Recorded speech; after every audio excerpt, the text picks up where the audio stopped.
Hi అండి, అందరూ ఎలా ఉన్నారు? బాగున్నారా? మేమైతే ప్రజెంట్ చాలా బాగున్నాము. మళ్ళీ మా హార్డ్ డేస్ అయితే స్టార్ట్ అవ్వబోతున్నాయి. ఇంకా ఎట్లుంటుందో చూడాలి, వీడియోస్ ఎట్లా వస్తాయో కూడా చూడాలి. హార్డ్ డేస్ ఏంటి అని అనుకుంటున్నారా? మా హస్బెండ్కి అయితే పోస్టింగ్ వచ్చింది. ఫ్యామిలీ పెట్టని చోట అయితే పోస్టింగ్ వచ్చింది. అంటే జమ్మూకి పైన పోస్టింగ్ వచ్చింది అనమాట. ఇంకా మేము 2 years 2 to 2.5 years ఇంటి దగ్గరే ఉండాలి.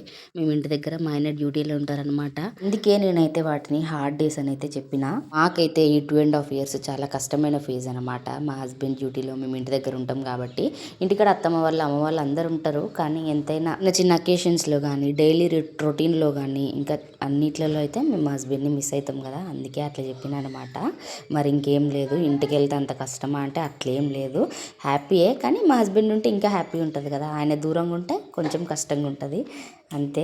ఇంకా ఈ సిచ్యువేషన్ ఎవరైతే ఆర్మీ ఫ్యామిలీ మెంబర్స్ ఉన్నారో వాళ్ళకి ఖచ్చితంగా అర్థమవుతుంది. నార్మల్ వాళ్ళకి చెప్పినా అర్థం కాదనుకోండి. ఆ మ్యారేజ్ అయిన తర్వాత నేనైతే 1.5 year ఫ్యామిలీ క్వార్టర్ లేకుండా ఇంటి దగ్గర ఉన్నా. 1.5 year తర్వాత ఎవ్రీ ఇయర్ అంటే ఈ 6 years కూడా నేను మా హస్బెండ్ తోటే కలిసి ఉన్నా ఆర్మీ క్వార్టర్లో.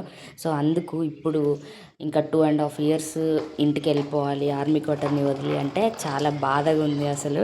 అంటే చెప్పాలంటే ఈడ్చిన కూడా నేను, అట్లుంటుంది అనమాట ఇంకా మా బాధలు. అదంతా ఓకే కానీ రెసిపీ ఏందో ముందు దాని పేరు చెప్పంటారా? సొరకాయ పాలు పోసి కూర వండిన అనమాట. నేను ఫస్ట్ టైం ట్రై చేసిన, టేస్ట్ మాత్రం చాలా బాగుంది. వీడియో నచ్చితే ఒక లైక్ ఇచ్చి వెళ్ళండి. ఉంటాను, బాయ్.